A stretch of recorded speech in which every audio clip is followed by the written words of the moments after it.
24 యూనియన్లో 13 daily workers యూనియన్లో ఉన్న 3 యూనియన్లకు రూపాయి పెంచకుండా మిగతా 10 యూనియన్లు తీసుకునే యొక్క అవసరం ఇక్కడ ఎవరికీ ఉండదు. ఉంటే అందరికీ కార్మికులందరికీ సమానంగా పెట్టాలి. కానీ అదేమన్నా ఫైటర్స్ డాన్సర్స్ కానీ టెక్నీషియన్ ఏమైనా ఎక్కువ తక్కువ ఉన్నాయి అంటే వారి తర్వాత మాట్లాడదామని కూడా చెప్పారు. వారే చెప్పారు ఆ యూనియన్ నాయకులే.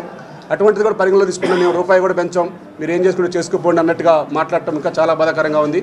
మేము ఒక్కటే అనేది, ఏదున్నా సరే కార్మికులు ఐక్యంగా ఉంటారు.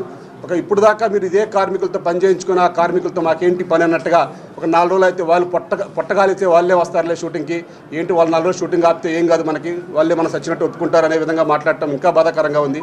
ఇప్పుడు దాకా మాతోనే పని చేయించుకొని మాతోనే చెయ్యి కలుసుకొని ఒకే కారులో ప్రయాణం చేస్తే ఒకే టెంట్లో భోజనం చేసిన ఇటువంటి కార్మికుల గురించి అట్లా మాట్లాడటం ఇంకా బాధాకరంగా ఉంది.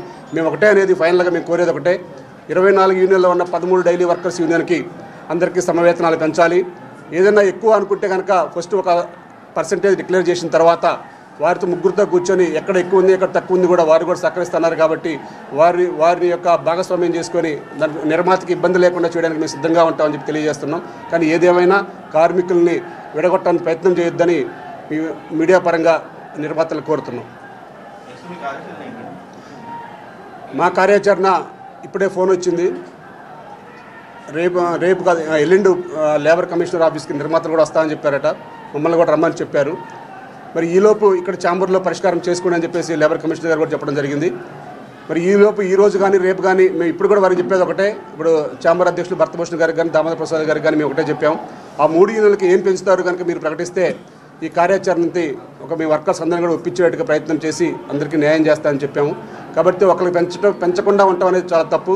అది వారి దగ్గర నుంచి ఏం కావాలన్నా మేము ఇవ్వడానికి సిద్ధంగా ఉన్నామని చెప్పాము. దాని ప్రకారం అయితే మేము చర్చలకు వెళ్తాం.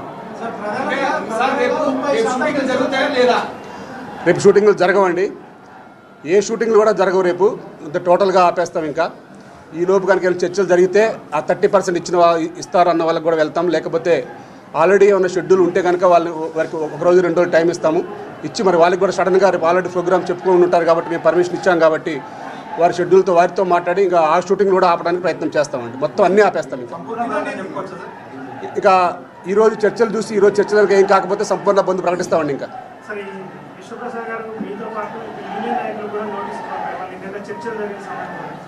నిన్న మేము ఒకటే మాట్లాడామండి. నాకు విశ్వప్రసాద్ గారు మాకు నోటీస్ ఎందుకు పంపించారు